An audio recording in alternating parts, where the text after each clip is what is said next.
Tonight we have Sister Venice Alexander that's going to tell us about her journey. Sister Venice has been with us for several years. She's a very pleasant sister. What I want to say about Sister Venice is that she's always sincere, always has a good word to say, and always has a smile.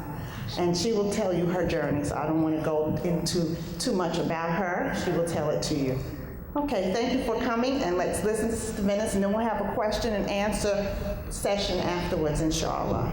Assalamu alaikum. Assalamu alaikum. My name is Venice Alexander.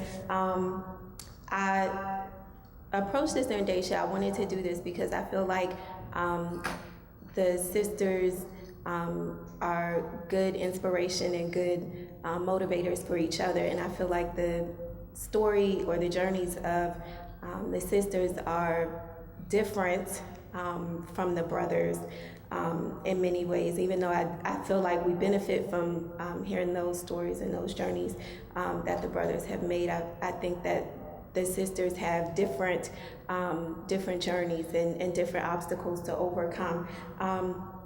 Since I've become Muslim, I've learned a lot from my Muslim sisters, and they are very supportive, very motivating, very encouraging. So I'll start a little bit about myself. I grew up in Maryland. I was born in Boston, Massachusetts. I didn't live there long. I grew up in Hyattsville, Maryland.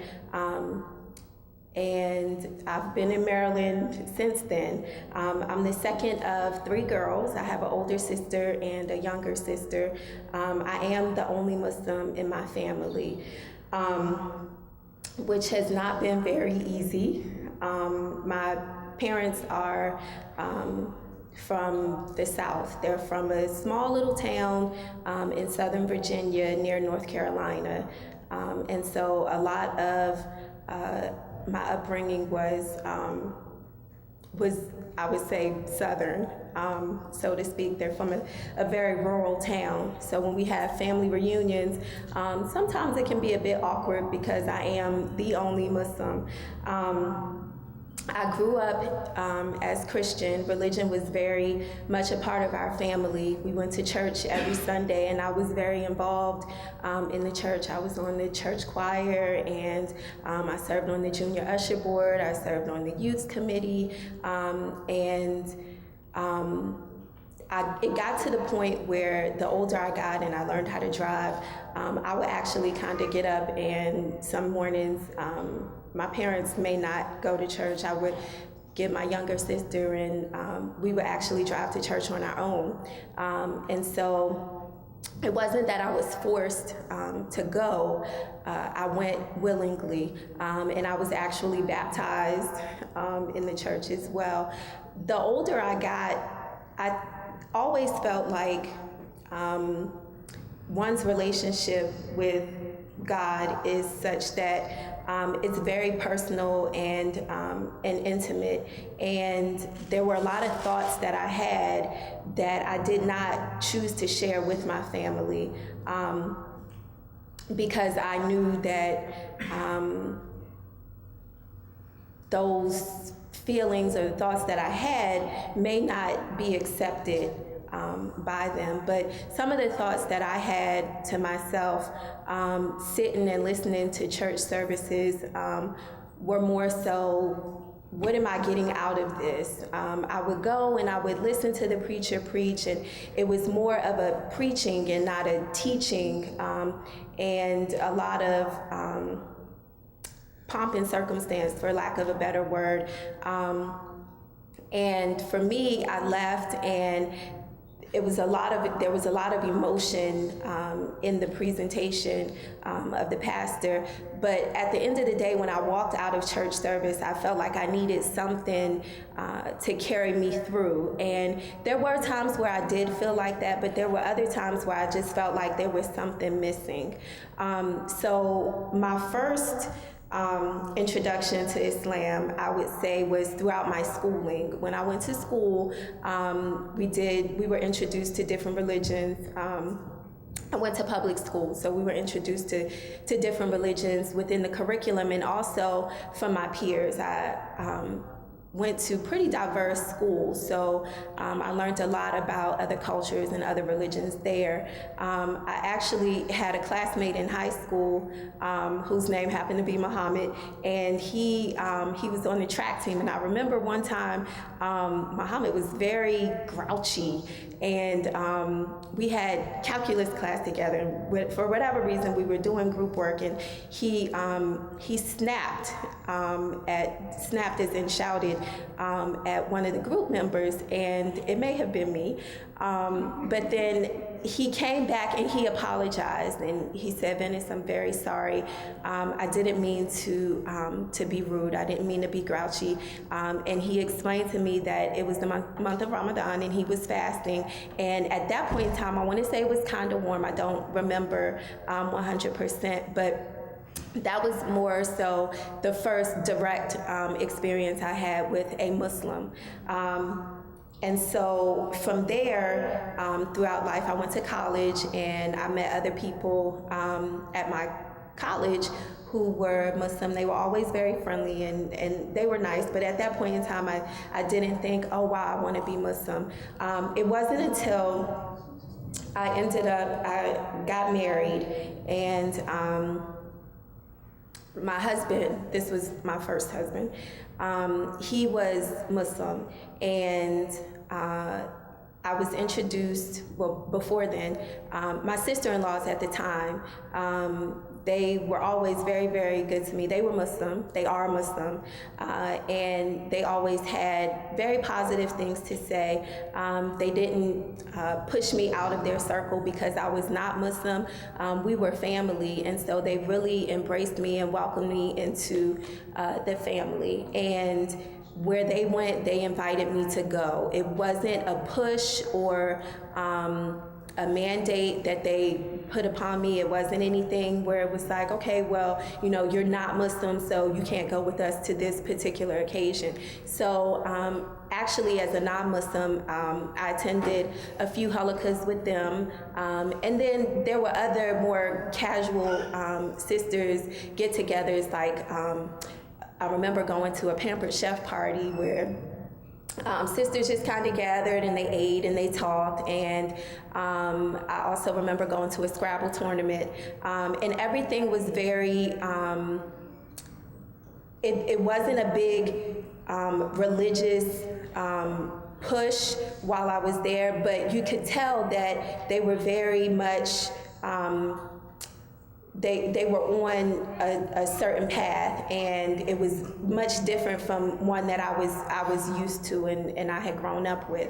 And so they would share information with me in a non-pushy way, and I continue to say that because I feel like I'm more receptive to things when it's not pushed or thrust upon me. And so they would present information, and if I asked questions, they would respond in an appropriate manner. And so I remember, I'm getting to when I decided that this was definitely for me. I battled internally because I wanted to know everything about the religion before I decided to convert. And so I thought, okay, well, the more they introduced me to other sisters, the more halakas I went to, the more I read on my own, the more I saw that, okay, this actually makes sense. I feel like I'm a very logical person, and I think logically, and 1 + 1 is 2. And from the information I was given and the information I saw on my own, the religion just made sense. It was clear cut, no gray area, black and white, and that I appreciated. There was no confusion, no I have to fill in the blanks when I'm learning or I'm listening to different talks. And so that for me was a very big deal. I saw that they would always say, if there's anything that arises, if there's any problem, there's always a solution, clear cut. All you have to do is go here. Everything is in Quran and Hadith. And I said, okay. And then I noticed if things came up that I didn't have the answer to, I could go read or look, and clearly it was, okay, well, here's the issue, go here, and here's the solution, or here's something that will guide you through whatever situation it is. And so that for me was also a big deal.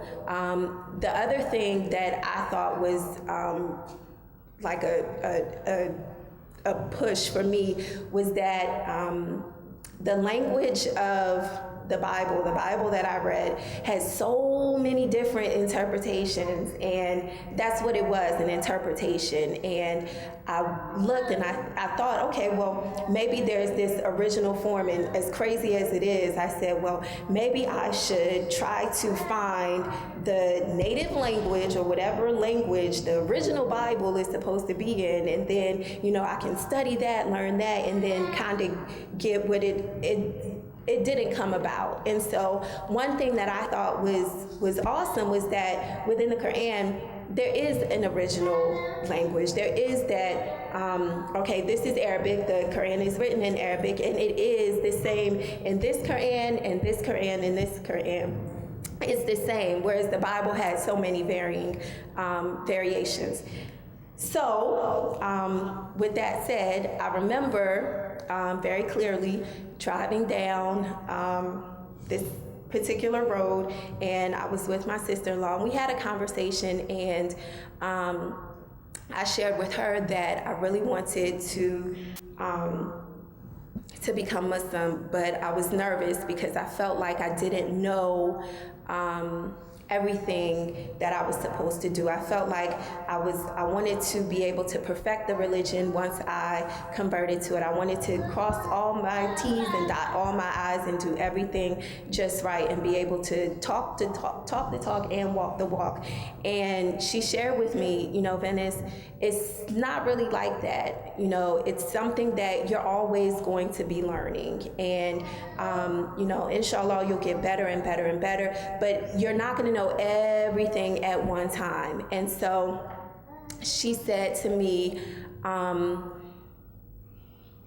pretty much, you may not make it to the end of this road, as in the road we were driving on, which was true. And it kind of ate at me more and more as I would go through each day, like, am I going to get through this day because maybe tomorrow I'll take my Shahada, or am I going to get through this day, or what if Allah takes my soul right now? Where am I going to go? Do I know too much?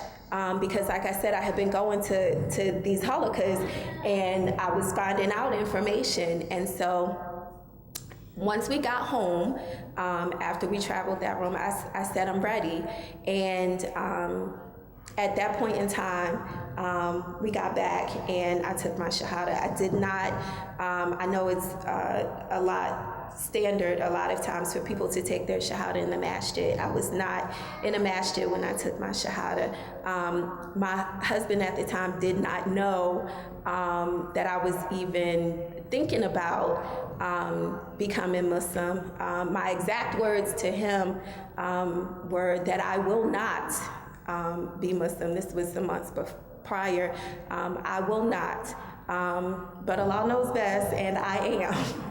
And so when he was not present when I took my Shahada, when he got home, I had already covered, and covering for me was not a big deal, because when we would go, I had gone to the masjid before, and I had covered when I went, so it wasn't a big deal to me. I didn't have issue with it, and so I felt like from then on, my life is definitely changed.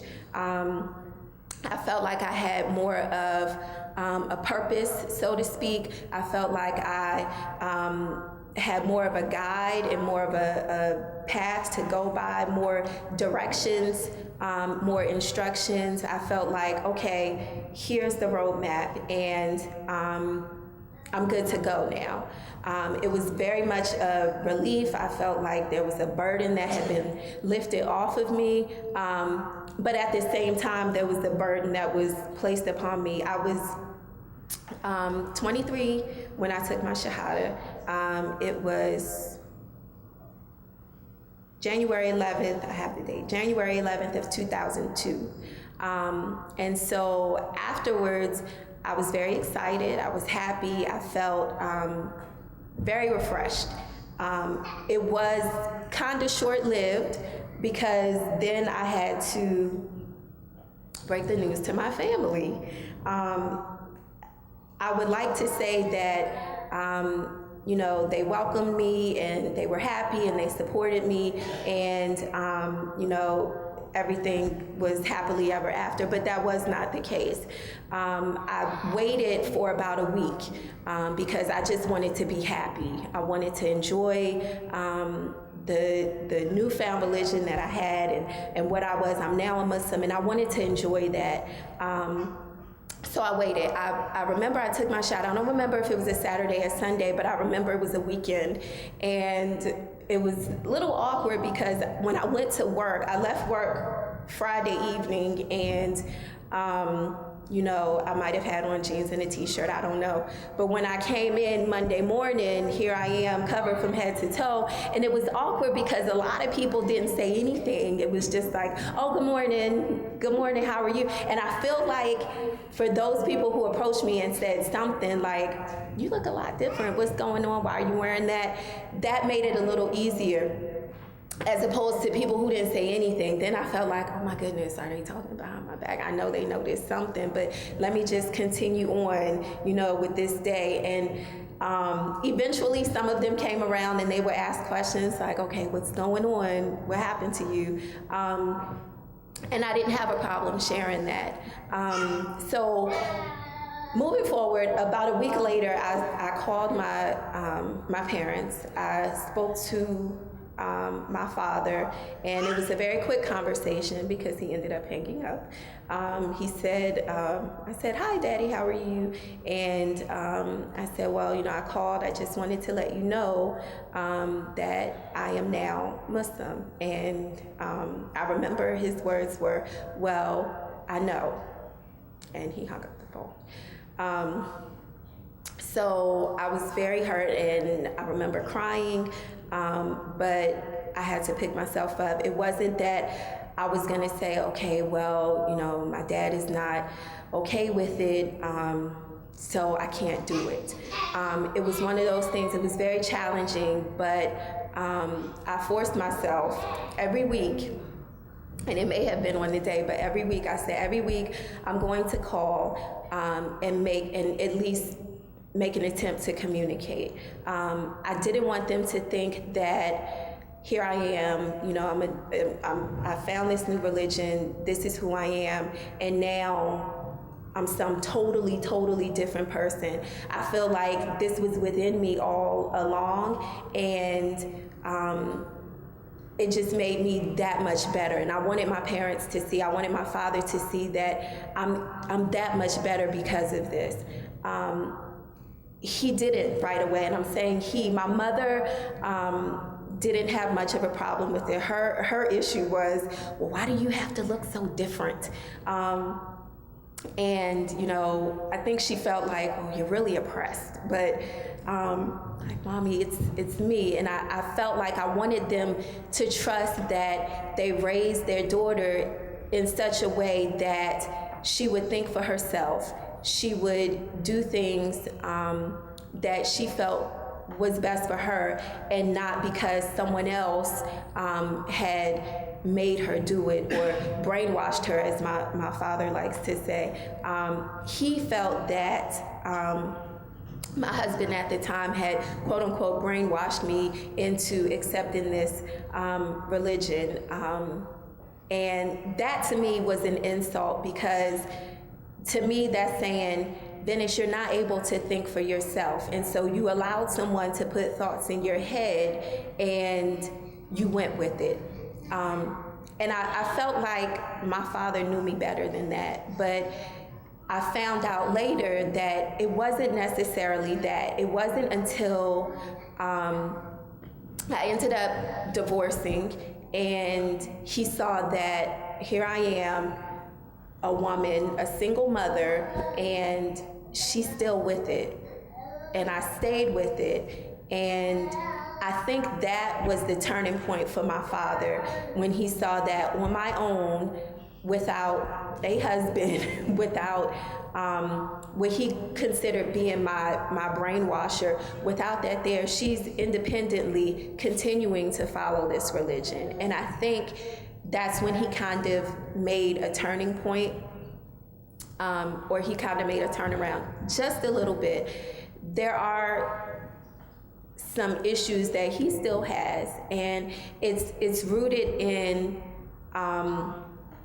what he believes is a betrayal. And I get asked the question a lot, so do you think the way your mom and I raised you was wrong? Basically, if we raised you to be Christian and we taught you Christian fundamentals, for you to stray away from that is basically saying we didn't know what we were talking about, Venice, and the information that we gave you was wrong. And can you really look at your parents after they've raised you and they've brought you up and say, yeah, what you said was wrong? Well, I couldn't, because like I said, my parents are from the South, and there's a certain level of respect that you have. I can't go to my father and say, to this day, I'm a grown woman, and this is how I feel. There is no, you're a grown woman. So, I would like to say I'm an adult. I think for myself, and I've expressed that to him, but I've also told him, I'm not saying what you taught me. I'm not saying it was wrong, and I'm not saying that you all steered me in the wrong direction. What I do say is that without that foundation, without that particular base, without that religious footing that I grew up with, I don't think I would be, and I can't say Allah knows best, I don't think I would be where I am now. I don't think I would have thought to say, okay, what's the next step? What comes after this? Is there anything more? I think I would have pretty much been stagnant. I would be searching for something, but not necessarily knowing what. And so as far as my parents are concerned, I'm very grateful and I'm very appreciative of the foundation they gave me. And I think it was definitely beneficial to me taking the next step. I feel more so like it's not something that has pulled me back. It's only pushed me forward. It's kind of like upgrading a cell phone, I guess you could say, and on a smaller level. You have one version and this, but then there's something bigger, there's something better. And for me, Islam was the bigger, the better, the right thing to do. A lot of people ask me in my day-to-day, well, have you always been Muslim? No. Well, what made you convert? And sometimes I say, just to not get into I don't enter into religious debates. I feel like Islam defends itself, and so I don't need to do that. And so a lot of times my response is, well, this is what was good for me, and to me, this is where the answers are. Not that I'm knocking your religion, but this is what was best for me. And then as I get to know the person more, if I'm asked more questions, I'll answer to the best of my ability. I will say one of the things that kind of helped me move along was changing jobs. Once my job was very awkward, like I said, at that point in time. And so I felt like I needed to go somewhere where they only knew Venice Alexander as the Muslim woman. She's Muslim, she's been Muslim, not, oh, well, she used to be, and then she came in and she was totally different. And so once I changed employers, I found that things kind of got easier at the job. And that was a big deal, considering you have to go every day. None of my family has taken their Shahada, like I said before. I have had family members that have asked questions, and I do answer their questions to the best of my ability. My father has kind of come around. He has said some very hurtful things about me, about the religion that I've chosen, about Islam, about Muslims in general, and I chalk it up to him just not knowing, and I try to, without getting into an argument, I try to pretty much inform him by example, just to say, okay, that you've said very mean and very hurtful things to me, but I'm still here. I'm still your daughter. I'm still calling to ask about you. I'm still showing up at family events. I'm still, if you get sick, I'm still here, Daddy. And so, I don't have a problem.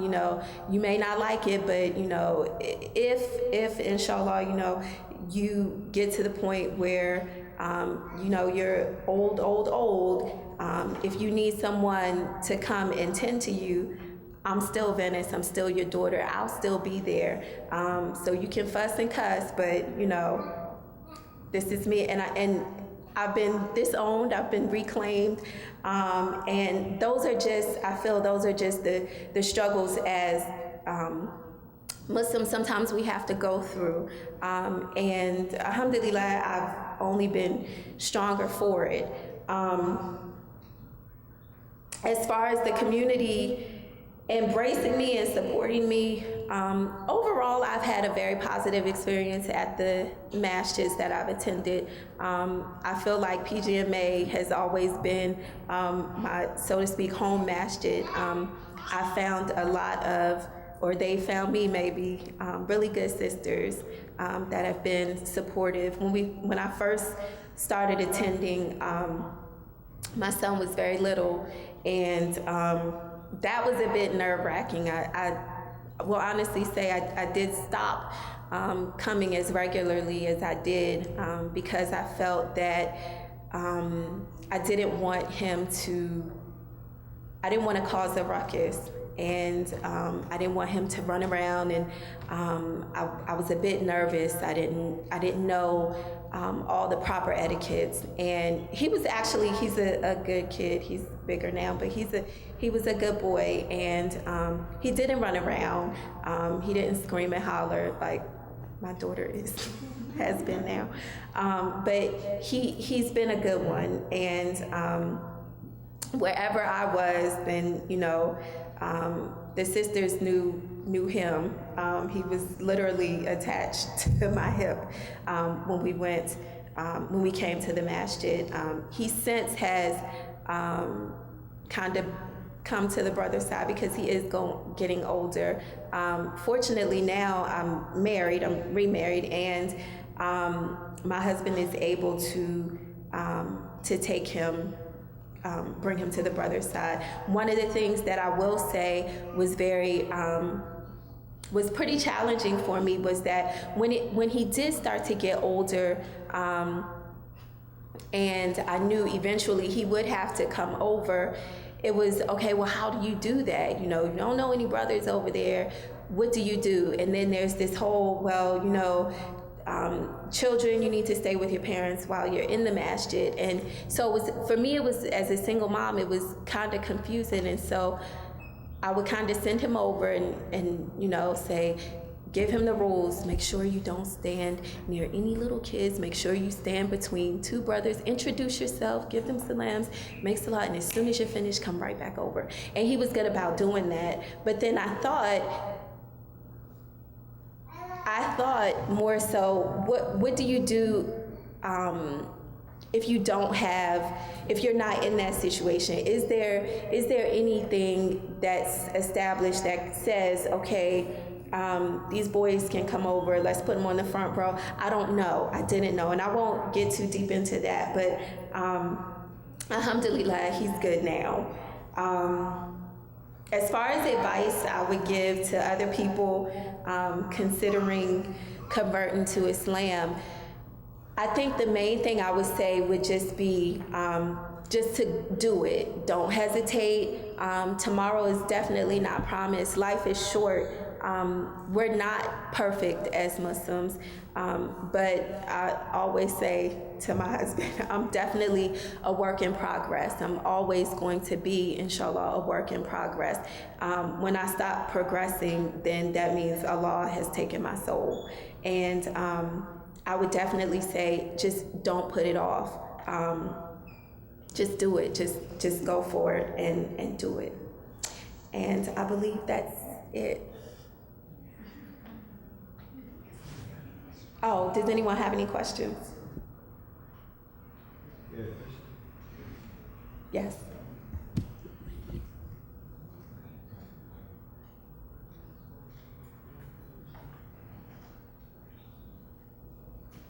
Assalamu alaikum, sister. Wa alaikum assalam.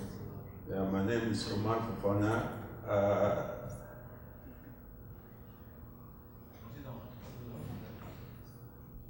In the light of your acceptance of the Shahada, effective January 2002, in terms of your youth, your young age, when you did your high school, and thereafter you went to college, Correct.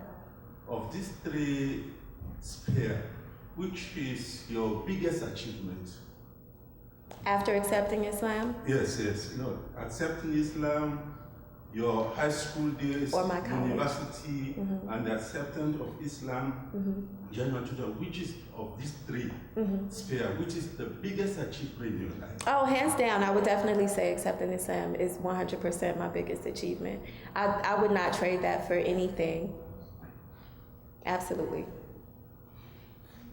Super.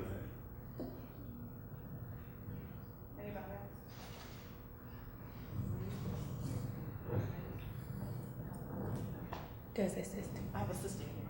We'll switch back.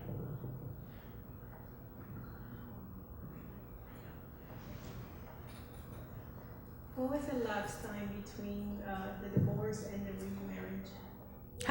How many years went by? Oh wow. I would say it was at least about 4 or 5 years. Yeah. You're brave. You were a single Mashallah. for 4 years and you still continue with your Islam and everything. I did. Thank you, mashallah.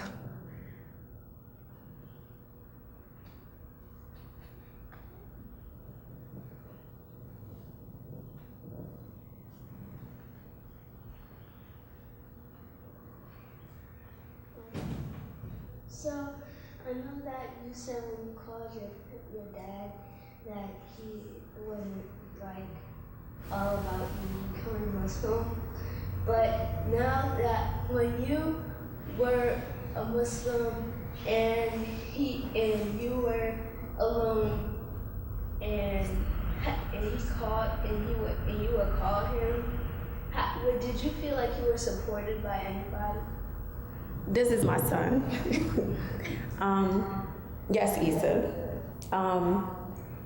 I did feel like I was supported by someone. My sisters, Shasha and Akim. My sisters were very supportive. They spoke to me and they really, really encouraged me to not necessarily say, I don't care about Papa, but just to say, this is your life and you have to do what's best for you. And at that time you were very little, so you didn't know, I'm sure, all of what was going on. You probably didn't know until now that I'm telling this story, what all was going on. But yes, I did have support. My sister supported me. I had friends that supported me. Tisha and Akamita supported me. So I did have a very strong support system. I wasn't by myself. I didn't feel like I was alone. And that was very helpful for me. And you know that even though I may have had a hard time with Papa, Papa still loves you, right? And he has taken you in, and everything's been great there. So he doesn't know, he doesn't know what went on behind the scenes until now. And my father, as much grief as he gave me, alhamdulillah, he didn't give it to my son. So that I am thankful and appreciative of. And Issa has actually spent time with my parents, and when he did go, I was very hesitant for a long time because I didn't know what he would try to tell him. I didn't know if he would really honor and respect the guidelines that I had put down in the way I was raising my son.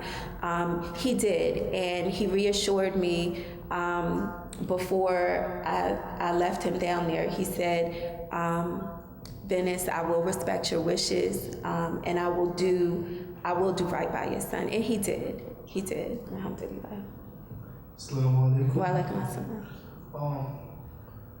At this stage, have you ever thought about other ways or things that you can do to soften the heart of your parents, especially your dad?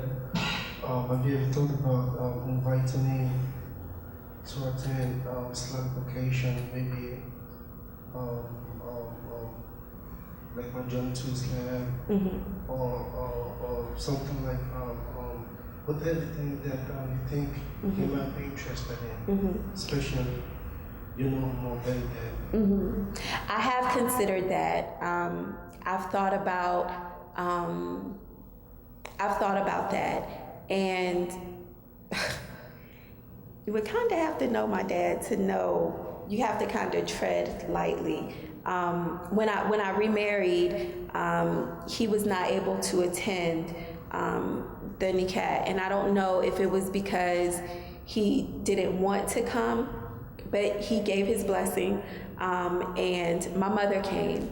And I think by her coming and her being in a masjid and seeing that it's very, it's not a cult, it's not a group where people are just going and, you know, they're hating each other. It is a good place to be. She, I know, was able to bring that back and say positive things. He also asked, at that point in time, he asked if, actually sometime after, well no, at that time he asked if he could have a copy of the Quran. And I hesitated to send it to him.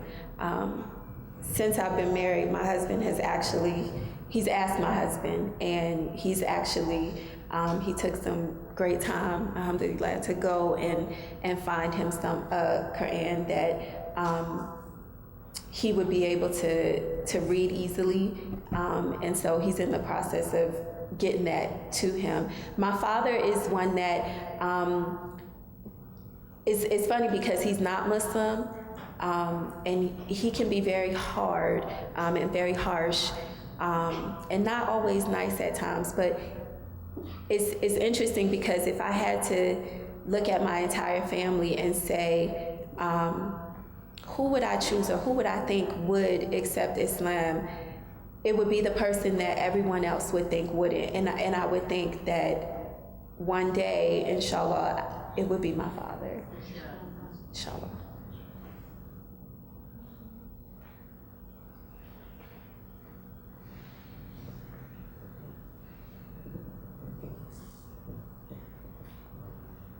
Assalamu alaikum. Wa alaikum assalam.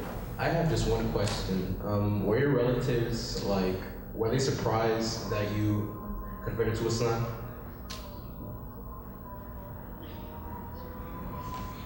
Some of them were, most of them were not. And it was because growing up, I was more so kind of like the oddball. I was the one who was a little more eclectic. was one who I did have, out of all my sisters, I had the most diverse group of friends. The way I dressed was always very different. The way I acted and the thoughts that I had were not compatible with that of my family, so they kind of thought I was quote unquote weird. So a lot of my family they were not surprised. A lot of my friends were not shocked or surprised.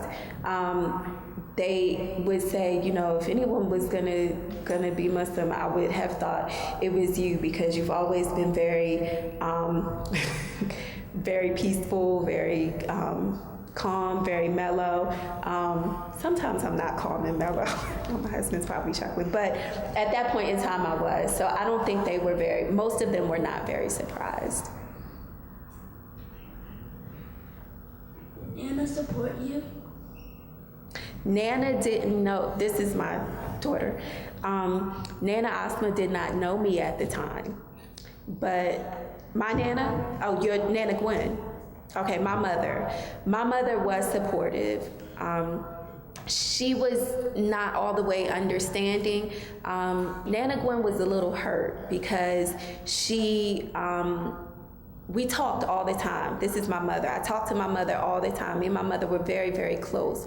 And I had never shared, before I converted, I didn't share with her that I was even thinking about it. When we had our conversations, we would talk about other things, but I didn't mention to her, hey mommy, I'm thinking about, you know, this religion. I really want to be Muslim and I don't know how to, I didn't have that conversation with her. And a big reason I didn't have that conversation with her, or pretty much with not many people at all, is because, like I said, I felt like my thought process had to be it had to be my own. I wanted to be able to make this decision for myself, by myself, without any influence from anyone else. I didn't want Nana Gwen to say, well, I don't think that's a good idea, because then I would have, pretty much all my life, I was a good child. I was a goody-goody. And I did everything I was told to do. I did everything I was expected to do. So by me going against my parents was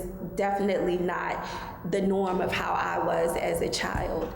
And so, no, I didn't share it with Nana Gwen, but I did tell my mother afterwards that it was definitely not a slight towards her. I respect my mother. I love my mother dearly, and I value her thoughts. I value her opinions, but this was one decision that I needed to make for myself and by myself. But after I converted, yes, she was supportive, and she still is, mashallah. Walaikum assalam. I don't have a question, I just have a comment, to you, my sister. I don't know you personally, I know you from coming, to the masjid as, my sister in Islam, but I do, I admire you, and, the look of you, I can tell you are very decent, sister. And the way I always see you with your son, I really like that, I admire that. So you did wonderful, you did wonderful, you did good. I'd like you to continue, bless it, all of us, and, put us in, direct, in the straight, direction, inshallah. Inshallah. Are there any more questions? Yes.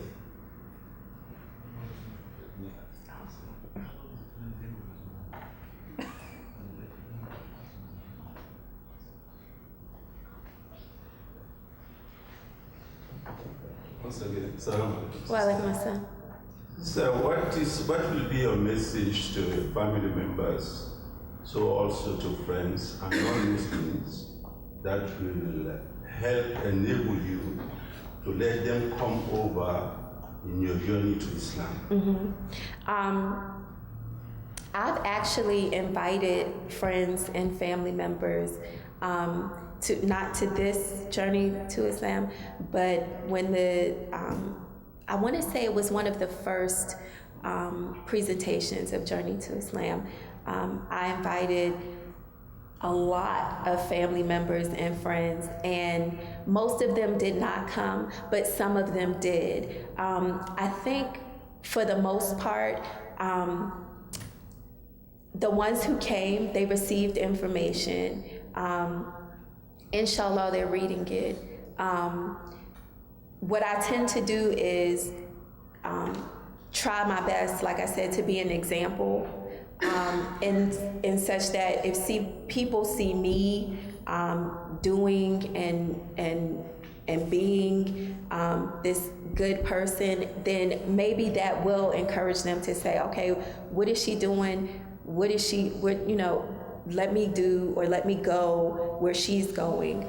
I think also when I'm asked questions, and it just kind of pops up in regular conversation, we'll be talking and some question might come up and I'll say, well, being a Muslim, we do such and so because of such and so. And it's not to push what I believe on them, but I try to present it in such a way where usually the response is, oh, okay, that makes sense, that's interesting. And I feel like more of that interaction and more of those responses, I feel like may, inshallah, kind of push them into, well, let me find out a little bit more and a little bit more and a little bit more.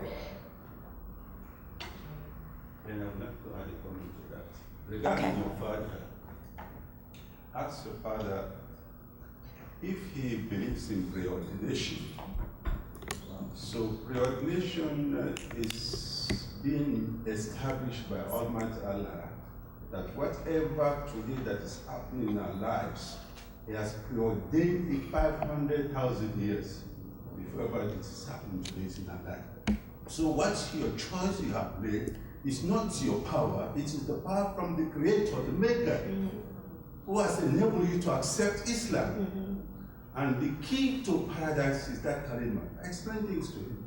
He said, La ilaha illallah, said, well, no, Muhammad Rasulullah. That's the key to paradise. Without that, you will never enter paradise. So it's simple things you explain for me to come to the understanding. Salaam alaikum. Well,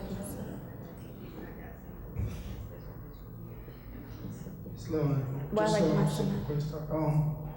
What would be your advice being a single mom, very young, and doing this tough situation? And what kind of advice would you give to a new Muslim, a young new Muslim, or going through the same situation? I took a new Muslims class when I first converted, and this was before I was divorced. And the sister who taught the class, one of her messages was, you can't live Islam in a bubble, and you have to, basically you can't stay at home and just read Quran and just read, Hadith and go on with your day-to-day by yourself, and that's it. And so my advice would be, don't live Islam in a bubble. You go out, surround yourself with Muslims, surround yourself with positive Muslims, be among them, go to the masjid, even if you feel, and I did feel uncomfortable at some point in time, but even if you feel uncomfortable, it's okay. You need to push past that and push past that and push past that, because you're going to worship Allah. You're not going to put on a fashion show or, to do, you're not going for the sole purpose of anyone else. So as long as you have in your mind, my goal and my mission is to worship Allah and Allah alone, then you will go, you will surround yourself with Muslims, and things will work out. I always say, at the end of every storm, there's a rainbow. The bigger the storm, the bigger the rainbow. And I feel like even though things are challenging and things do get really hard, and it wasn't easy, it was hard, it was very difficult, but I feel like like I said, there's always an answer to everything, and Allah truly guided me through the storm, and I had a wonderful rainbow at the end. And I know there are storms to come, but I would just say, be among those positive Muslims, read, pray, those things that brought me to Islam, inshallah, will always also get me through Islam. So I feel like there's a journey to and there's a journey through, and we're all going to constantly be on that journey through Islam. I just had a sister that went through this, but what are the means that you took that you think that can benefit, especially youth in these current days? I'm sorry, I didn't understand the question. What are the means, what are the tools that you use to overcome some of the burdens, like the obstacles that you have? What are some of the tools that I've used to overcome the obstacles? Brother, I prayed so hard. I made a lot of dua. I read a lot. Like I said, I surrounded myself with positive people. Now I am married to a wonderful husband, and so I feel like, yes, I feel like communication is very important. He's definitely a very strong leader for our household and our home, and he's a really good go-to person. So, okay, there's one question. Oh, Issa, we can talk me out. So, my first question is, let's say you guys were doing like an activity together, and you were the only Muslim in the family, and like let's say you guys got together for a family reunion, and then we're doing something fun. Would you like back out and like do your thing, or would you like feel involved in just doing it? Well, it depends on what the activity was. That'll be one question. I'll answer your other question in the car, inshallah. Okay. So I will say that there have been activities that have been presented within the family that I don't feel comfortable participating in because it may interfere with what we believe or what I believe and practices. And so, yes, I have backed out. I may not make an announcement to say, oh, I don't believe in this, so I'm going. There may be times where I've slipped away and gone to the restroom, or I'll go inside if everyone is outside, or go outside if everyone is inside. I try not to make a big scene all the time, and if I'm asked, or sometimes I will say, well, I can't do this because I'm Muslim and I believe, this, and this. Assalamu alaikum. Walaikum assalam. So, some of us may know that outlook of Islam is different between people who are individuals that are born have Muslim parents and born and raised in a Muslim household, and are different between those who have converted.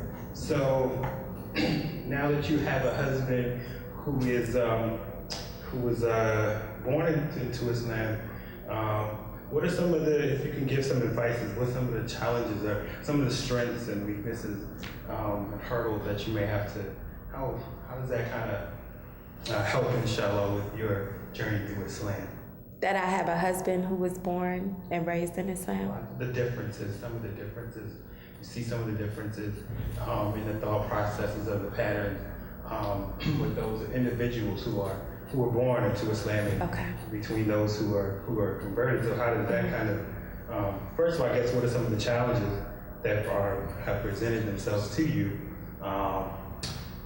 with that type of situation? If there's some help, I'll be like, elaborate on that a little bit. Okay. I think that by me not being raised Muslim, I think sometimes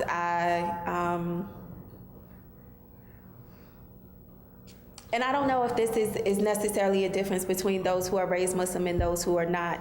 I feel like as being raised as a non-Muslim, I was exposed to more things that I guess people could have said made me a little more quote unquote street smart.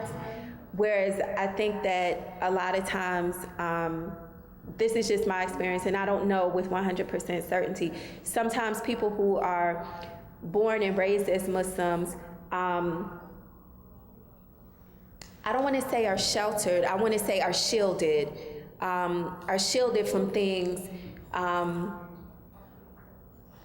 that may harm them, or may be things that they should definitely stay away from, that may be harmful. For instance, going to a public school, I saw a lot of things. And I feel like my experiences, because I did see those things as going out and about through my day-to-day life, I think it has kind of prepared me to kind of be a little stronger, in that I know more. As far as having a husband who was born and raised Muslim, I definitely appreciate that, because I feel like the things he brings to the marriage and to the upbringing of the children is definitely sound Islam. I feel like when there's a challenge, or if there's an issue, I feel like the first step is, okay, let's see what we're supposed to be doing. Let's see what the Prophet ﷺ would have done. Let's see what Allah subhanahu wa ta'ala has guided us to do.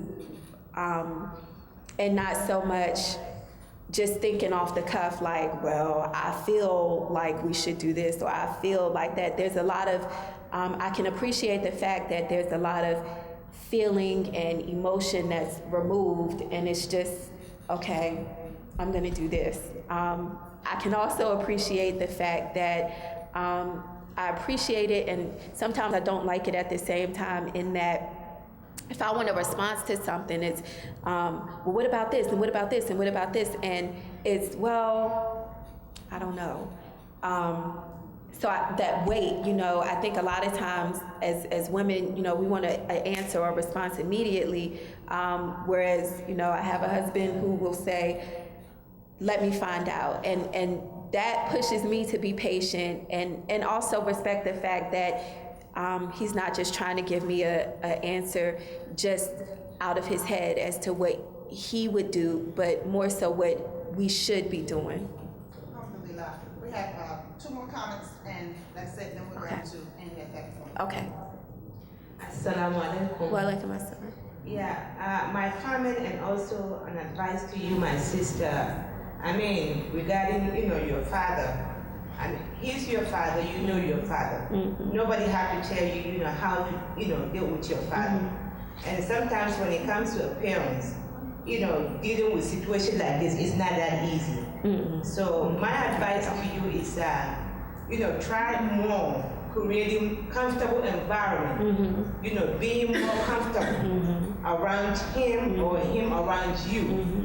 Sometimes, action is louder, yes, than a word. Absolutely. You say you wasn't being pushed. Mm-hmm. So nobody wants to be, there is no compulsion in Islam. Right. By, your proper, action, proper etiquette, that also is a dawah. So just, create more comfortable environment, being more comfortable with him and, the other, family members. Show more of Islam, good side of Islam, alhamdulillah.